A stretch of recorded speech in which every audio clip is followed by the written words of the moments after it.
Espírito de Deus, Espírito de Deus, tens liberdade aqui. Espírito Santo, Espírito Santo, tens liberdade aqui. Espírito de Deus, Espírito de Deus, tens liberdade aqui. Espírito Santo, Espírito Santo, eu sou tua casa, tua morada, eu sou teu lar. Mude as coisas de lugar, eu sou tua casa, tua morada, eu sou teu lar. Mude as coisas de lugar. De lugar, Senhor, o teu perdão é completo, o teu perdão é completo, ele sara minha alma, ele sara minha alma. O teu perdão é completo, o teu perdão é completo, ele sara minha alma, ele sara minha alma. Eu sou tua casa, tua morada, eu sou teu lar. Mude as coisas de lugar, eu sou tua casa, tua morada, eu sou teu lar. Mude as coisas de lugar.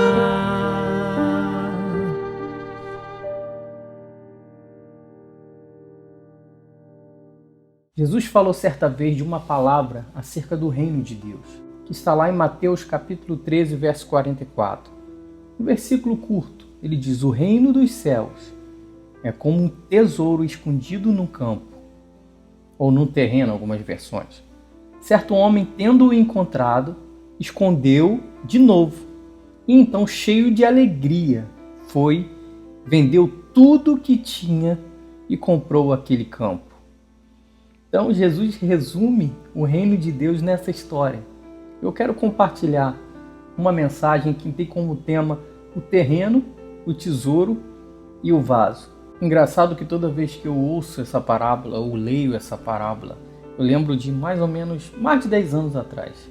Eu estava passando um momento financeiro muito difícil e eu saí na rua assim, disposto a encontrar dinheiro. Não sei o que deu em mim, que eu falei, eu vou achar dinheiro no chão. Eu andei, eu lembro que eu caminhei, morava lá no Meia, e eu saía andando, eu lembro quase chegando numa rua chamada Dias da Cruz, e olhando para o chão, eu estava com fé que eu ia encontrar dinheiro. Realmente eu não encontrei dinheiro. E Deus supriu com certeza de uma outra forma. Deus supriu com o trabalho que chegou, que é o natural. Mas esse homem ele estava procurando.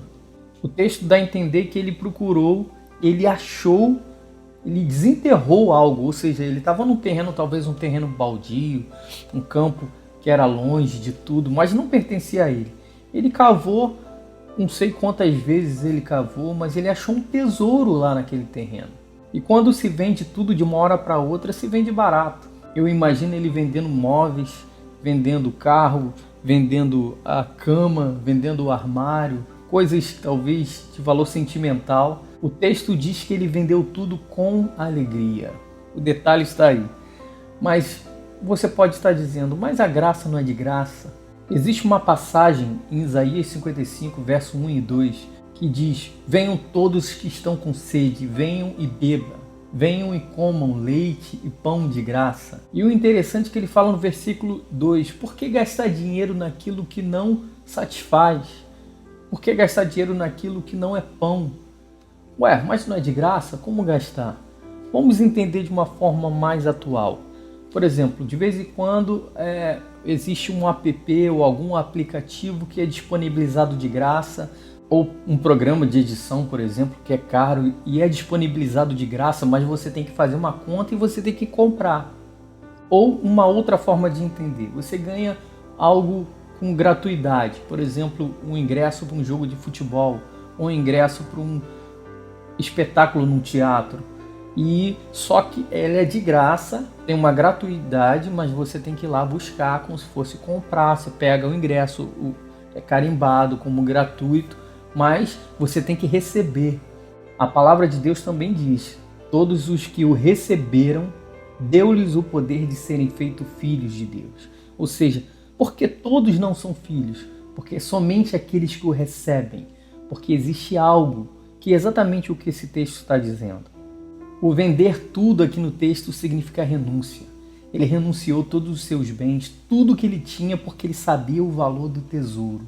E quando encontramos verdadeiramente esse tesouro, nós entendemos que nada tem mais valor do que ele. E o texto diz que com alegria ele vendeu tudo. Ou seja, tudo mais fica obsoleto. Talvez algumas pessoas falam: eu até entendo sobre o reino de Deus, até entendo sobre o evangelho, mas é difícil largar certos prazeres, por exemplo, da bebida, o fumo, que na verdade não são prazeres. Ou eu vou deixar de fazer algo que eu gosto, algo que é prazeroso na carne. Mas fala que quando ele reconheceu, quando ele encontrou o tesouro, nada valia mais do que isso. Ou seja, vale a pena abrir mão. Não existe pesar. Mas o interessante é que para adquirir o tesouro tem que comprar o terreno. Eu tenho que entrar no reino de Deus. Eu tenho que receber Cristo. Quando você encontra o tesouro, você vende. E o interessante é que ele não vendeu antes de encontrar o tesouro. Primeiro ele encontrou o tesouro. Você precisa encontrar. Jesus, ele quer ter um encontro com você. Quando você tem um encontro real com Cristo, não existe pesar. A renúncia é natural. É com alegria. E eu quero falar também sobre outra passagem que fica em Jeremias 18, que fala, uma passagem muito conhecida, que fala do vaso nas mãos do oleiro. A Bíblia diz que Jeremias foi ordenado por Deus a descer na casa do oleiro. Chegou lá, ele viu o oleiro lá com um vaso, né?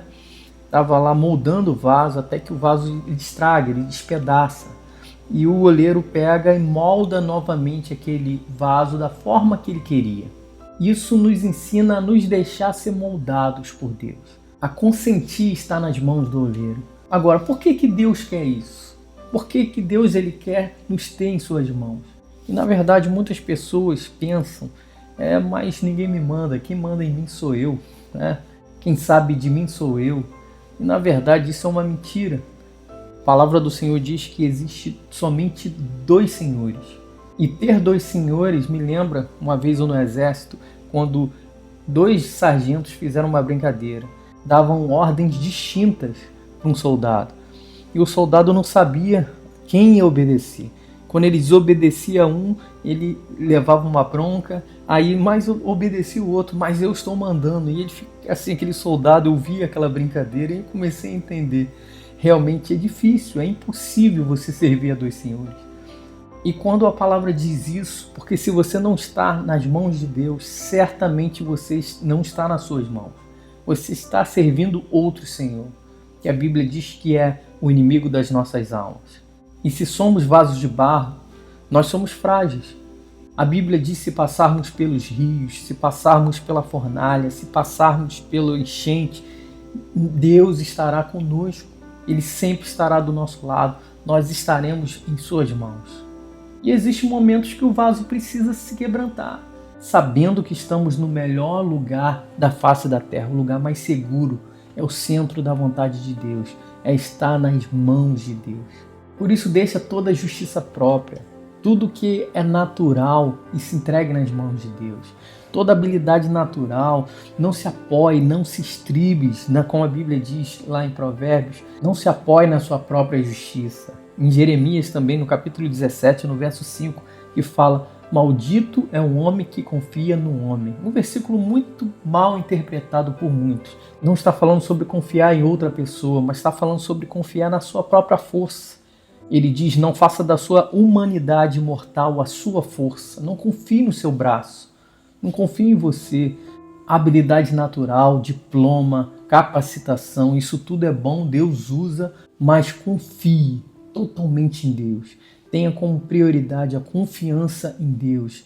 Receba a justiça dele. A Bíblia diz que o reino de Deus não é comida nem bebida, ou seja, coisas naturais, mas justiça, paz e alegria. O interessante é que a justiça dele é a justiça dele transferida para nós. A Bíblia diz que a alegria do Senhor é a nossa força, a alegria dele é a nossa força. O interessante é que a Bíblia também fala que sem fé é impossível agradar a Deus. Ou seja, Deus se agrada, Deus fica alegre. A Bíblia diz que há uma festa no céu quando o pecador se arrepende. E essa festa no céu, ele fala exatamente na parábola da ovelha perdida, do pastor, o bom pastor que cuidou da ovelha e a ovelha consentiu em ser amada, em ser tratada, em ser cuidada, em ser carregada. Assim como nós precisamos consentir em ser colocado nas mãos do oleiro. Confie sua vida totalmente em Deus. Entregue a Ele. Vale a pena renunciar a tudo. Vale a pena. Quando você encontra o tesouro, você entende isso. E eu quero finalizar falando do tesouro. Existe uma passagem muito interessante que fica em 2 Coríntios 4:7, que diz: mas temos esse tesouro em vasos de barro, para mostrar que este poder que a tudo excede provém de Deus e não de nós. Olha só, aqui é o resumo de tudo que eu falei. O vaso é de barro, o vaso é frágil, o vaso representa a nossa vida natural, nossa vida frágil, sem Deus. E se estivermos em mãos erradas, vamos sofrer, vamos ser despedaçados o tempo todo. Ou seja, o vaso de barro por si não tem valor, mas quando existe um tesouro nele, ele fica com valor, o mesmo valor do tesouro. Ou seja, nada de nós, tudo é dele, tudo para ele, tudo é ele, porque dele, por ele e para ele são todas as coisas. A glória é dele. Assim como a Bíblia diz que aquele que se une ao Senhor é um só espírito com ele. Ou seja, o tesouro, o valor do tesouro, nós não temos valor por nós mesmos, é tudo dele. Mas nós, esse vaso de barro, ele fica com o valor do tesouro, porque é o tesouro que faz toda a diferença. Entenda isso, meu irmão. O seu valor está no tesouro que está contido em você. Se você está em Deus, você tem um tesouro e esse tesouro tem todo o valor. E se você ainda não comprou esse terreno, encontre o tesouro. Ele é o tesouro mais valioso que existe. Entenda esse valor e vai ser fácil renunciar. Vai ser fácil abrir mão de tudo para ter esse tesouro. Aquele que renuncia, aquele que se coloca nas mãos do oleiro, ele coloca o seu tesouro dentro dele. Existe algo dentro de nós que é o Espírito Santo, que é a vida de Deus. Em 1 João 4,17 também diz: dessa forma o amor está aperfeiçoado em nós, para que no dia do juízo tenhamos confiança, porque neste mundo somos como ele. Neste mundo, não fala quando estivermos no céu, não fala agora, o reino de Deus começa hoje. Nós temos o reino hoje, a Bíblia diz que nós reinaremos em vida, ou seja, neste mundo somos como ele. Sem o tesouro o vaso não vale nada, mas com o tesouro nós somos como ele é. Creia nisso. Essa é a palavra que eu tenho para a sua vida. Deus te abençoe rica e abundantemente. Até a próxima.